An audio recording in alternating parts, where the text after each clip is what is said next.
变身超人是一番什么感觉？左叔只是个普普通通的小员工，在公司常被领导斥责，回到家也逃不过妻子的责骂，甚至他的儿子也能诈他要钱。这个普通的他，今天却遇见了一个怪异的老人。那老人一见面就问他是否愿意成为超人，拯救世界。左叔满脸困惑，看了看手表，又望了望天空，决定无视老人，转身就走。可那老人还是不肯放过他，紧跟着他不放。左叔上洗手间时，老人还在那儿推销他的超人装。左叔开始有些坐立不安，想知道这老人究竟是哪个疗养院跑出来的。左叔又走回了公园，看到那老人还在跟着，不由得有些生气，劝那位老先生别再逗他了。话音未落，老人竟不顾地心引力飘了起来，让左叔看得目瞪口呆。晚上，他把白天的经历一五一十告诉了妻子。妻子听了之后，变身成了超能力者康纳，几句话就把他给打发了，变成超人去拯救世界。还是早点洗洗睡吧，明天你负责做早餐。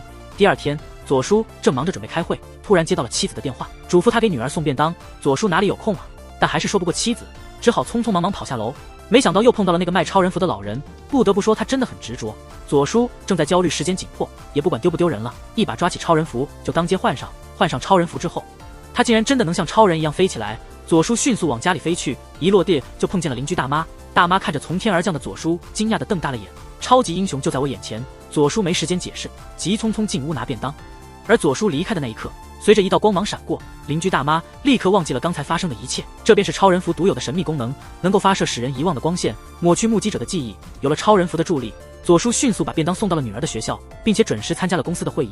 这一切实在是太激动人心了。到了晚上，左叔想要把超人服还给那老头，但是老头给了他超人服就消失了。无奈之下，他只好把超人服带回家。回家后，他脑海中突然响起了求救声。左叔想起老头所说的话，一旦穿上这件超人服，就意味着承担起了超人的使命，只要有人处于困境，他就能听到求助。左叔虽不认为自己能拯救世界，但知道有人需要帮助，他也不忍置之不理，最终还是掏出口袋里的变身徽章。深呼吸一声后，他变成了英勇的银亚奥特曼。其实并没有，他迅速整理好浴室，自动放水，瞬间移动到了求助的地点。原来是两个不良少年在麻烦一对年轻情侣。左叔一把抓住了一个不良少年的手，警告他们收手，回家睡觉去。那两个不良少年却对着左叔大笑起来，他们万万没想到，在这个深夜还能见到一位中年叔叔 cosplay。左叔示意那对情侣先离开，这让两个不良少年相当不满。他们挥起拳头向左叔冲来，想要给他一个教训，但在左叔看来，他们的攻击慢的就像蜗牛，他轻松的一闪身就躲开了。左叔轻轻一推，那不良少年就被推得飞出去很远，重重的撞在防护网上，直接昏厥过去。另一个不良少年看傻了眼，心里除了惊叹还是惊叹，吓得大叫一声，落荒而逃。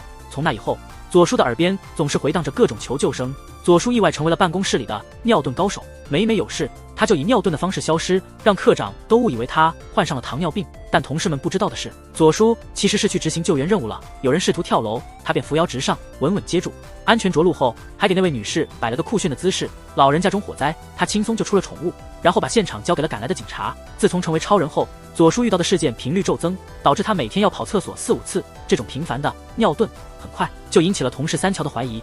三桥察觉到了左叔的异常，便偷偷跟随他去了洗手间，恰好看到左叔换上了超人装。三桥大吃一惊，他竟然揭开了惊人的秘密。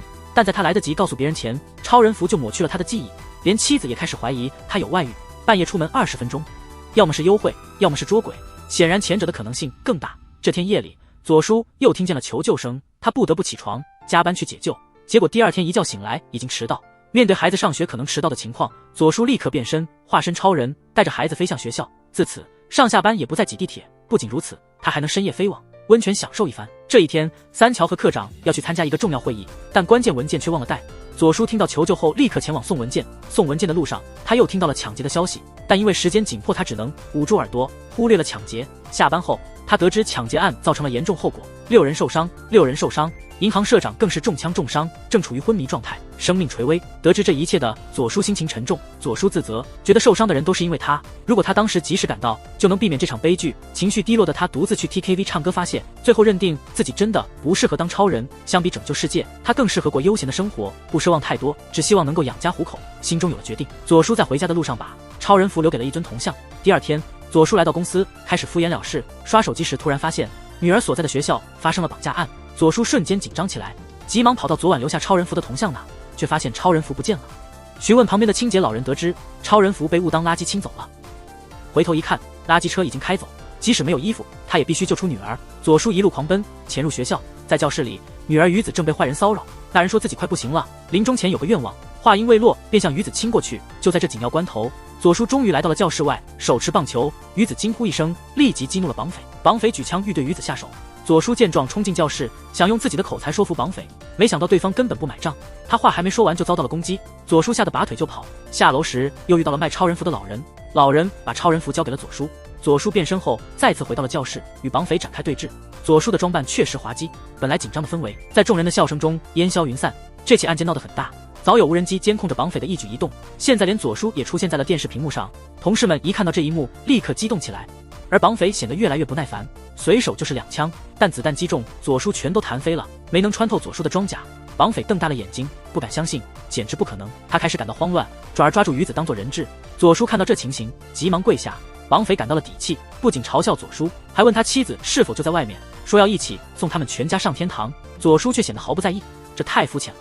他说他妻子的习惯是现在应该在家睡午觉，他如果一天不睡足15个小时就会难受。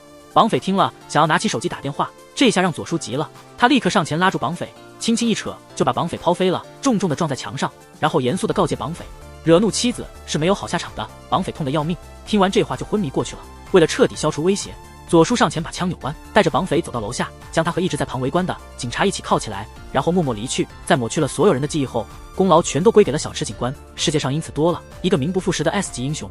那天左叔接到了一个大订单，家庭烧烤店的老板打算拆除店面改建成公寓，左叔所在的建筑公司正好能接着单，这对他来说是个大机会。科长也格外看重这个项目，嘱咐他一定要确保拿下订单。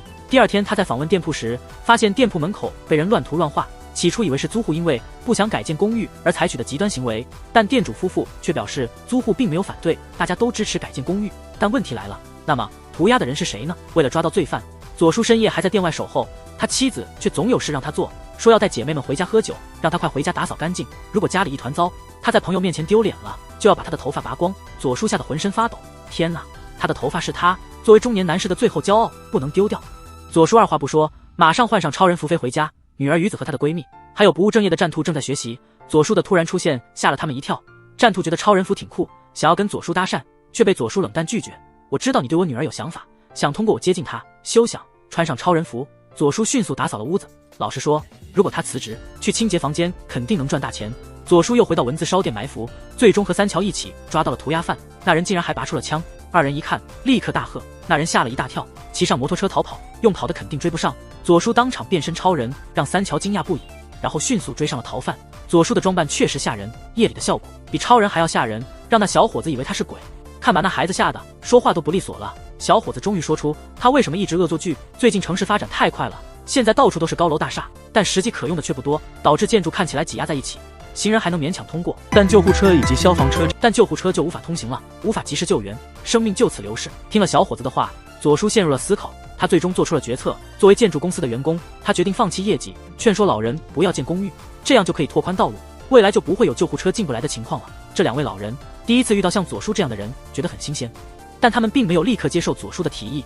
最终，左叔变身超人，带着两位老人在空中飞翔，让他们鸟瞰这片土地，这是他们生长的地方。看着密集的高楼大厦，他们百感交集，一切似乎什么都没变，感觉一切都变了。这确实是他们记忆中的地方，但变化太大了。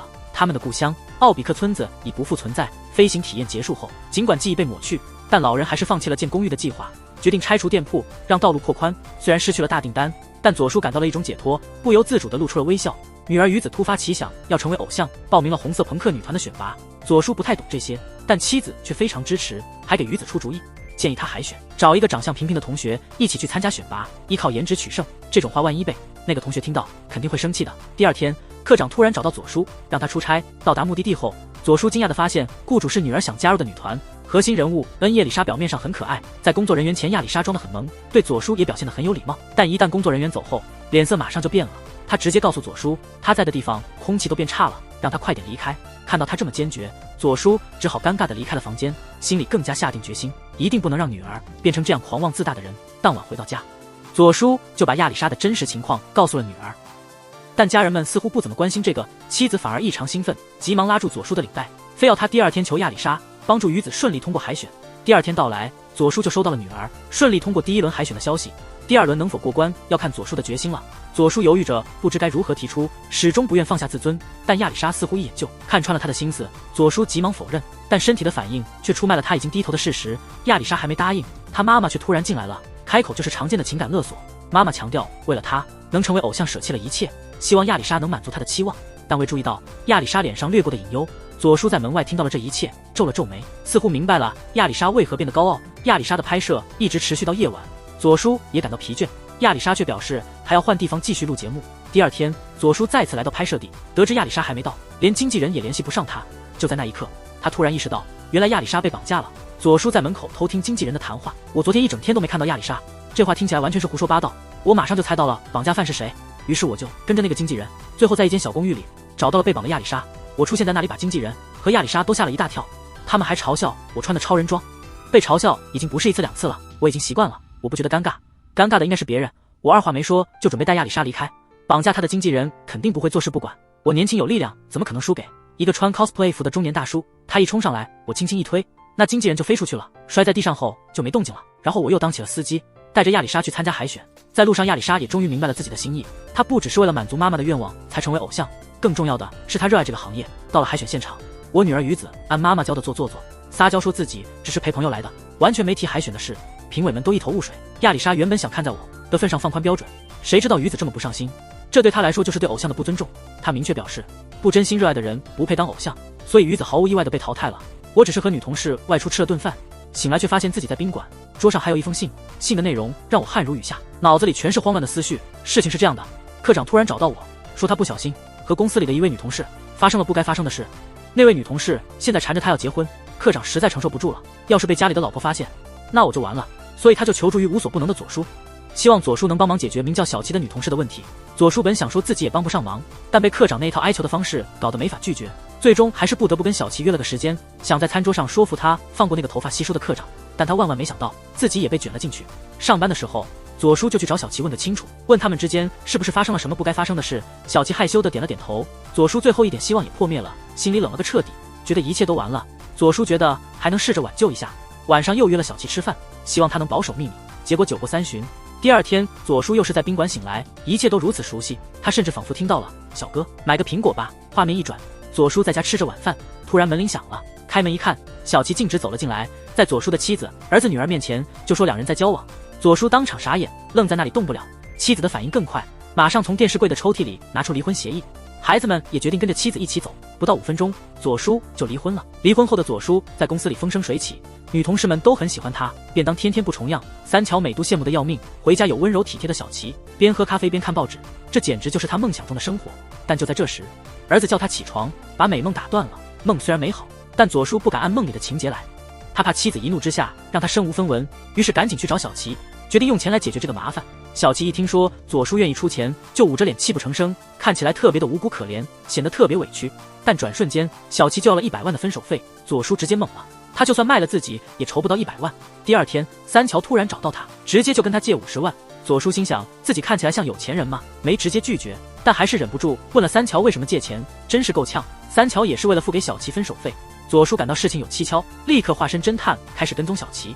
结果发现他进了一家黑社会开的贷款公司，原来小琪之前借过钱，本金早就还清了，但是黑社会居然向他索要200万的高额利息。小琪哪里有那么多钱，只能无奈用这种方式来筹钱，通过敲诈左叔等人来还债。明白了真相的左叔找到了小琪，让他保持冷静，别着急，说自己会帮他解决问题。小琪一头雾水，不明白他在说什么，但左叔已经决定英雄救美，大步走进了贷款公司。公司里的小混混看到左叔，觉得他的装扮可笑，笑个不停。左叔却不理会他们，开始找欠条。一个小混混看不过眼，拿起铁棍想教训左叔一顿，没想到一棍下去，铁棍竟然弯成了奇怪的形状，左叔的头硬到难以置信。小混混们全都目瞪口呆，一脸震惊。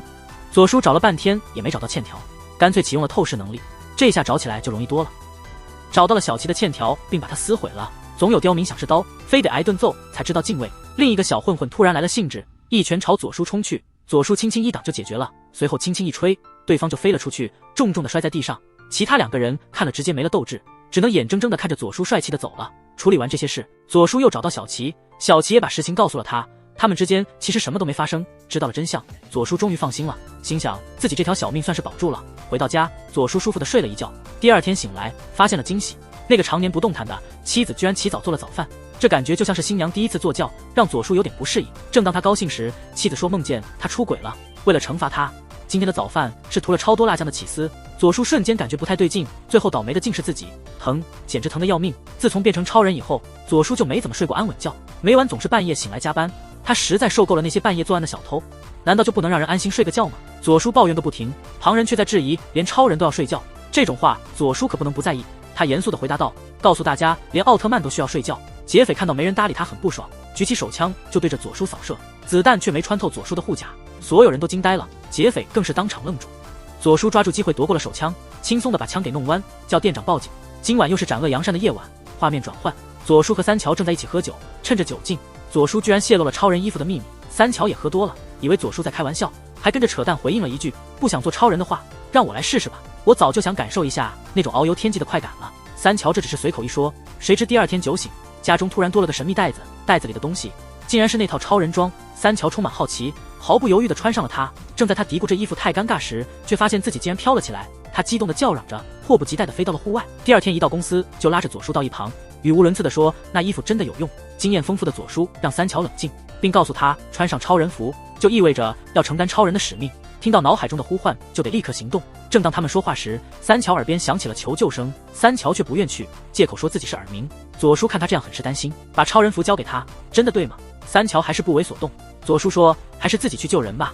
这下三桥坐不住了，假称请假去厕所，变成超人急速赶到现场，原来是一栋公寓起火了。三桥以为要救人，没想到是救钱。房主不信任银行，把积蓄都藏家里，一场火灾让他险些损失一切。三桥本想直接走人，却被房主的哀求打动，勉强进入起火的屋内，然后发现超人服的新功能竟然防火。三桥稍感兴奋，轻松的像在游玩，表现得特别随意。正自得意时，一块天花板突然坠落，吓了他一跳。这回他不敢再大意了，尽管身穿无敌的超人服，心里却悄悄爬上了对火的恐惧。这种恐惧让他本能想逃出这里，找到了户主的金库，他立刻撤离，毫不犹豫，不想再多停留一秒。已经扔掉超人服的左叔可以不必再担心劫匪和小混混，终于可以轻松享受一个悠闲的泡澡时光。久违的闲适让他感到了宁静，但是好时光总是短暂的，妻子的叫喊声打断了他的安宁。仅仅因为抹布发霉了，妻子坚持要他立刻处理掉，否则就要开所有浴室窗户。冷风立刻充满了整个浴室。事情还没完，他甚至还往浴缸里倒了一块块冰，一桶接一桶，把温暖的泡澡水变成了冰水地狱。全身赤裸的左叔冷得开始质疑人生。妻子的恶作剧还没结束，他又搬来了2个大风扇，开到最大档，对着左叔猛吹，真是够狠的。左叔能忍到现在还不考虑离婚，可见他是真的很爱他的妻子。另一边，三桥在夜里加班，一个漂亮女孩被3个流氓纠缠。就在他们对她动手动脚时，三桥及时赶到，放开那个女孩。突如其来的三桥让那群混混愣住了，他们疑惑今天是不是万圣节？这家伙穿的真是五彩斑斓。混混们爆发出一阵哄笑，三桥不以为意，摆出帅气的姿态，宣称自己是真正的超人，告诉他们不想挨打就快点滚。但混混们显然不是省油的灯，其中一个脾气火爆的家伙不相信，决定直接和三桥硬碰硬，毫不客气地上前挥出一拳。虽然才刚成为超人不久，三桥还是被混混的攻势吓了一跳，但他很快发现混混的拳头根本打不到自己，这让他瞬间信心满满。混混们碰不到三桥，气急败坏，他们不讲武德，准备围攻。没想到三桥轻轻一展身手，就把他们全都打飞了出去。他们的戏份就此结束，轻松打败了混混。三桥得意地走向了那位女孩，而他眼里满是崇拜的小星星。真是的，这男人太帅了。三桥立刻告诉女孩他会飞，邀请她坐在自己背上，一起飞翔观赏夜幕下的东京。女孩怎能抵挡这样的诱惑？转瞬间，他们便在夜空中遨游。三桥把女孩放在一栋大楼上，然后说自己去换衣服。他一走，女孩就被一束光抹去了记忆。他发现自己站在高楼上，女孩惊恐万分，难道自己想要跳楼？这时换好衣服的三桥出现了，记忆丢了也没关系。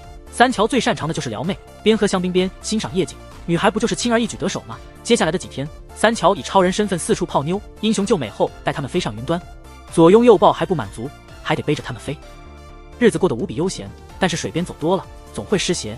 这天，三桥又演了一次救美，救了美女后开始猛烈追求，在宾馆里谈论人生哲学。正在这时，他转头却看到了自己的女朋友，三桥立刻慌了神，赶紧改口说不认识旁边的女孩，他只是问路而已。但女友又不是瞎子，刚才还拉着人家，现在却说是路人，哼，渣男一枚。女友一把拽住三桥，一顿毒打就要开始了。而三桥匆忙中忘了那套超人服，结果第二天5家银行的钞票不翼而飞。左叔立刻想到了那套超人服，急匆匆地冲到公司去找三桥问个明白，问他是不是穿着超人服去抢银行的。三桥有点不好意思，但还是坦白了自己被女友发现泡妞，然后丢了超人服的经过。左叔听了急得像热锅上的蚂蚁，在大街小巷寻找那卖超人服的老头，问老头还有没有备用的超人服。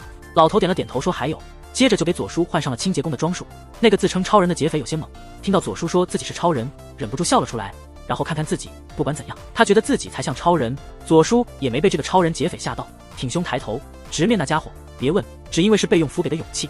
然而接下来，左叔被那超人劫匪一拳打飞，摔在5米外的地面上。趴在地上的左叔满脑子都是问号，心想那老头是不是坑了自己？这备用符根本没用啊！劫匪看到左叔毫无还手之力，变得更加嚣张。这时的左叔也只能硬着头皮在上，拼命的阻挡，也只是挨了一顿暴打。尽管如此，但左叔还是紧紧抓住劫匪的脚不放，试图用言语唤醒对方的良知。劫匪却不愿多听废话，只想快点离开，继续他的逍遥生活，不理会左叔的生死，直接来了一记连环踢。这一下子让左叔差点吐出内心的苦水。就在被打飞的瞬间，左叔从口袋里掏出了变身徽章。原来这东西一直在他身上，只是因为昨晚喝多了，一直没注意到。现在来看，不知道这徽章能不能让他变身。不管怎样，试试总比坐以待毙强。没想到变身竟然奏效了，而劫匪就变得一丝不挂，只剩下一条内裤。劫匪彻底崩溃了，但没等他反应过来，左叔已经冲到了他的面前，顺着对方的腿用力一转，开始旋转起来。超人劫匪头顶上冒出了小星星，终于晕厥倒地，不省人事。左叔随后把抢来的钱物还给了银行，超人抢银行的案子就这样画上了句号。经过这一天的事情，他找到三桥，使用遗忘光线抹去了他的记忆，觉得还是把超人符留在自己手里比较放心。今天是左叔父亲的生日，全家人打算回老家庆祝老人的寿辰。在回家的路上，妻子开始教孩子们编对口供，目的是为了掩盖自己在家里什么也不做的事实。在2位老人面前，他要扮演一位贤妻良母。左叔做梦都没想到，他在老家竟然遇到了另一位超人。这位女超人叫桃子，她的超人符和左叔的来历相似，也是一个神秘老太太赠送给她的。桃子跟左叔一样，平时只是个普通的公司职员，每次变身都是在厕所里悄然完成，所以公司里都传言她有便秘的问题。第二天，左叔又接到了一个求救信号，赶到现场一看，竟是昨晚遇到的女超人。这突如其来的情况让他措手不及，左叔立刻变身成心灵导师，几句话就劝阻了桃子的自杀念头。事情结束后，他回到了离开的旅游景点，妻子贴心地为他准备了关东煮，但左叔却提不起半点兴趣，因为关东煮里有他最讨厌的魔芋。妻子显然是了解这一点的，他这么做无非是想惩罚左叔，故意让他吃自己不喜欢的食物。左叔感到无比郁闷，但又不得不顺从妻子的意愿，只好硬着头皮带着泪水吞下了2颗魔芋。妻子在公婆面前总是表现得温柔体贴，但回到家就变成了另一个样，除了吃和睡，他几乎不做任何事。即便如此，左叔对他的爱依旧深沉。醉酒后，他也难以掩饰自己的真情。他的突然告白让开车的妻子吓了一大跳，妻子露出了开心的笑容。但晚上的惩罚还是免不了，又是一个要加班到深夜的日子。为了抢钱，劫匪已经铤而走险，他们甚至拿刀直指房主。没想到这房主竟是柔道高手，劫匪手中的刀被迅速击落，房主几个动作就制服了劫匪。但房主没料到，这劫匪居然还藏有枪械，再厉害的功夫也敌不过菜刀，何况是枪，7步开外枪赢拳。这话根本就是空谈。短短1秒钟，房主反被劫匪控制。看着劫匪准备扣动扳机，本来只是抢劫案，却差点演变成了杀人案。正好超人左叔赶到现场，左叔的出现让劫匪吓了一大跳。但左叔关注的不是劫匪，而是自己不小心破坏的窗户。想着窗户得值不少钱，老实的左叔立刻做出决定，不到1分钟就表现出了惭愧的态度，请求房主允许他分期支付窗户的赔偿。真厉害，真是第一次见到救人还倒贴钱的超人。看左叔在自言自语，劫匪感觉被无视了，心里不爽，一气之下向左叔连开2枪，然后开始怀疑人生，因为子弹全都弹飞了，没能穿透左叔的装甲。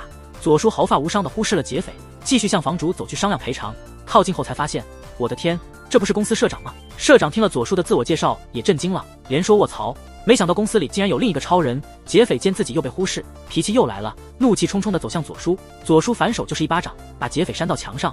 左叔处理完后转身要走，这时社长叫住了他，表示要好好感谢左叔的救命之恩。左叔听后犹豫了，他所在部门的科长刚升为部长，按规定左叔应该晋升为科长，结果公司却另外调来了一个新科长。这件事让左叔心里难以释怀，尤其是妻子本来满心期待他能升职，还大费周章地邀请朋友来家里庆祝，却不得不接受这个令人失望的结局。想到这里，左叔关掉了忘却射线，心想说不定社长会为了今晚的恩情而提拔他，说不定能因此获得晋升。第二天，果不其然，左叔被召见到社长办公室，社长立刻认出左叔就是昨晚的救命恩人。出于感激，社长直接晋升左叔为部长。左叔喜出望外，急忙回家分享这个振奋人心的好消息。就在这时，左叔接到了科长的电话，科长告诉他，他原本的部长职位已经被其他人取代，公司决定让他继续留在科长的位置。虽然没有明说是谁取代了，但左叔心里已经有数了，正是因为自己，科长才错失了这次晋升的机会。第二天，科长失意地走进办公室，坐在椅子上就像个无人问津的透明人。看到这一幕，左叔顿感不安，内心里不停地自我质疑，这样的晋升真的合适吗？用这种近乎作弊的方式成为部长，良心真的能够安宁吗？显然是不能的。因此，左叔萌生了一个大胆的计划。场景突变，左叔和三桥假扮成劫匪绑架了社长，接下来只要科长能救出社长，课长就有机会重新获得晋升。正在这时，社长终于苏醒过来，一睁眼就发现自己被塞进了桶里，旁边站着2个不明身份的黑衣人。社长惊慌失措，开始拼命呼唤左叔的名字。另一方面，收到求救信号的课长立刻行动，一切都按照计划进行。课长应迅速出手解救社长，并制服左叔和三桥。可是课长作为初次绑架的新手，显得有些手足无措，于是在比赛前喝了点酒提提勇气。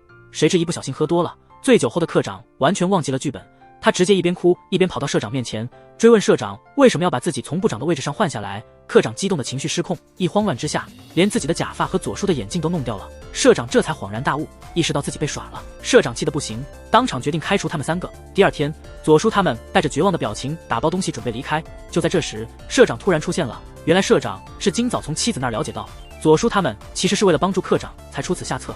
这份深情让他想起了年轻时与兄弟们共同奋斗的日子，于是社长决定收回开除令。课长听后乐得不得了，问自己是否还是部长，但社长说他实在不忍心打破他们3人之间的深厚友情，所以决定3人的职位保持不变，一切如旧。当晚回家，左叔像往常一样清理家里，妻子则在旁边唠叨，因为左叔没升职，家里的家务活还是得他来做。如果升成了课长，他只需负责做饭和打扫，洗衣服就交给妻子；如果升到部长就更好了，左叔只需要做饭、打扫和洗衣服就可以请人来做了。也就是说，要雇个钟点工或保姆。行，这个安排听起来真不错。左叔忍不住对妻子的想法吐槽，回答说：“换句话说，你就是什么活都不用干了。”妻子听了很不高兴，我每天还要睡觉做瑜伽，也挺累的，气得他用海绵球朝左叔猛扔，而左叔却乐在其中。虽然没有成功晋升，但目前的工资仍足以养家糊口，只要家人快乐，他就满足了。左叔只是个普通的小职员，但他还有另一个身份，那就是大侠般的超人。穿上超人服，他享受了诸多方便，摆脱了挤地铁的烦恼，闲暇时还能飞去温泉放松。但他不再想扮演超人，超人身份让他除了工作，还要照顾孩子、打理家务，更要抽空救人，施行正义。忙碌的就连生产队的驴都会泪奔。左叔实在扛不住这重压，身心俱疲已是极限。他最近总是心不在焉，以至于一次加班时走神，没能救助一个坠楼的孩童，虽立刻将孩子送医，但孩子状况依旧严峻。看着急救室外的焦急母亲，左叔心情复杂。回家还遇到妻子的埋怨，往常这些他都能笑掉，但今天他笑不出来了。相较于没买到游戏碟或是生日蛋糕没准时到，没救下孩子的事故才是真正的打击。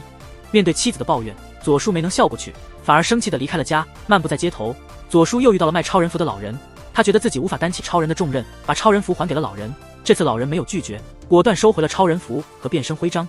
左叔感到如释重负，打算重回简单的日常生活。转眼间，左叔第二天在街上醒来，他以为自己喝多了，没多想就兴高采烈去上班。到了公司，左叔发现一个陌生人坐在自己的位子上，左叔满脸困惑，经过交流却发现没人认识他，以为同事在捉弄他。午休时躲起来偷偷观察，但同事们都没留意他，而且表现得很平常。左叔愣在那里，困惑得像个痴呆和尚。晚上，左叔带着担忧回到家，心里想着妻子是否还在生气。推开门的那一刻，妻子和女儿看到他，满脸惊慌。紧接着，一个陌生男人出现了，那人正是白天占据他座位的米仓。左叔彻底懵了，这到底是怎么回事？妻子似乎要拨打报警电话，左叔只好撒谎说自己走错门了，但他并没有就此放弃，躲在窗外偷看屋里的动静。这一看让左叔大吃一惊，出乎意料地发现米仓说话的方式跟他如出一辙，连道歉的姿势都惊人的相同，宛如照镜子看到了另一个自己。左叔失魂落魄地在街上行走，无所适从，心乱如麻。这时他猛然想起了什么，这一切诡异的变化肯定和那卖超人服的老头有关。想到这，他开始在大街上寻找。这时他目睹了3个小混混在殴打一个年轻人，左叔本能地上前想要制止，却忘了自己已经不再是超人，结果被混混们痛打一顿，算是帮那个年轻人挡了一下。他被混混们压在地上毒打。突然，一个简陋的飞碟降临，一个蓝色的大胖子出现了。这个蓝胖子轻而易举地赶跑了混混，然后慢慢走向了左叔。左叔吓得不轻，感觉自己大限将至，但那胖子摘下头盔，左叔这才认出那人就是米仓。而米仓的真面目是全日本超人队伍的队长。米仓一直在暗中观察着他，之前给他超人服也是一场考验。结论是左叔不够格，他没有展现出超人应有的觉悟。至于米仓取代他的身份，是因为左叔在归还超人服时流露出想摆脱家庭和工作责任的意向，米仓便实现了他的愿望，代替他承担了他应尽的责任。面对米仓的话，左叔一时语塞。第二天，左叔去医院探望那位从楼上摔下的孩子。神奇的是，左叔紧紧握了一下孩子的手，孩子竟然记起了他的超人身份，并对他表示了生命的感激。离开医院后，左叔偶然看到了儿子一直渴望的游戏，毫不犹豫地走进商店，把它买了下来。可是当他打开电视，新闻正在播报一起公交车劫持的事件，在画面中他瞥见了妻子的密友，这才恍然大悟，妻子也在那辆车上。他惊慌失措，立即冲了出去，急匆匆找到那位卖超人服的老人，坚定地告诉老人他想成为超人。未等老人回答，他就迅速抓起老人手中的超人服，镜头一转，左叔再次变身成超人，出现在了那辆被劫持的公交车上，准备去救自己的妻子。而此刻，他的妻子也认出了他，看到穿着超人服的左叔，那个劫车的菲利普显得很是慌乱，慌不择路的朝左叔连开了几枪，但子弹并未能穿透左叔的护甲。菲利普彻底慌了，他急忙挟持了左叔的妻子。面对菲利普的威胁，左叔反而催促他快点开枪。听到这话的妻子和菲利普都惊呆了，这话也太狠了吧！但左叔不理会他们的反应，一股脑列举了妻子的种种缺点，并宣称不负责任的妻子不配称为妻子，敦促菲利普赶紧动手，时间紧迫。听到左叔这番话，妻子脸色立刻阴沉下来。你给我等着！他咬牙切齿地说，如果今天我能大难不死，今晚一定让你去见阎王。左叔表现得很焦急，不停催促菲利普尽快行动，甚至还热心地指导他枪的正确位置。下一秒，左叔迅速夺过了菲利普手中的枪，轻松地将它扭曲成麻花形状。菲利普瞪大了眼睛，完全震惊，他只能呆呆地喊着不可能。而左叔悠然走到妻子身边，当着众人的面开始秀恩爱。菲利普看到这一幕，气得七窍生烟，他怒不可遏，抄起小刀向左叔刺去，却被妻子一脚踹飞。打我丈夫，你还没有那个资格！妻子霸气外露，这一幕成了经典。之所以妻子迟迟不出手，是因为觉得菲利普长得帅。而倒在地上的他自嘲道，我经常被人说长得像管田将辉。这时候弹幕里突然冒出一堆人说，确实有几分相似。左叔准备再次出手时，菲利普急忙解释说他其实不想这么做，是有个戴着面具的神秘人突然找到他，之后他就感觉身体不受控制了。听到这里，左叔恍然大悟，原来这又是超人队长的一场考验。幸运的是，左叔成功通过了这次考验。